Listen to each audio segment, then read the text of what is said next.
Hello, my name is Mr. Steffler. I'm coming to you from room 111 at Clintondale Middle School, and I'm here today to talk about the First Amendment. The First Amendment is made up of 5 freedoms, and those 5 freedoms are very important to us in our daily lives. So I'm going to start right off talking about the first freedom that's mentioned in the First Amendment, and that is the freedom of religion. The freedom of religion is very important. It says that Congress shall not establish a religion, which means Congress can't force us to be any type of religion. Congress can't force us to be religious at all. It also says that Congress can't stop us from being religious and that we have religious freedom to believe what we want to believe and that Congress should stay out of it. This is where people come up with the term there needs to be a separation between church and state. Those words aren't actually used in the Constitution, but those words refer to the First Amendment and having that wall in between religion and government, for the most part, is good. The second of the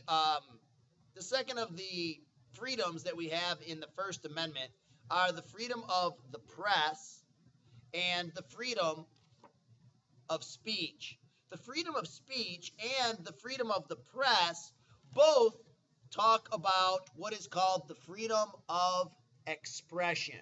And the freedom of expression doesn't have to be spoken words or written words. It could be the t-shirt that you wear, or how you want to wear your hair, or what color shirt you want to wear. It can be anything. So freedom of expression and freedom of speech and freedom of the press are very important. Freedom of the press is extremely important because people need to write what they want to write about the government and let people know if the government's doing something wrong so it can be changed. The last 2 freedoms in the First Amendment are also very important. This one, the freedom of assembly, means that you can get together with your friends, with people who think like you, and assemble and have a protest. If you couldn't do that, people would, not be able to express their ideas. The freedom of assembly seems like it's basic because we've grown up in America and we have always had freedom of assembly, but in some places, in some totalitarian governments, you're not allowed to assemble. There is no such thing as peaceable assembly. So it's very important that our government gives us the right to assemble and to explain our grievances with the government, which brings up my last of the 5 freedoms, which is the freedom of petition. The freedom of petition basically means if you have a problem with the government, you can go around and try to get people to sign your petition that also have the same problem with the government.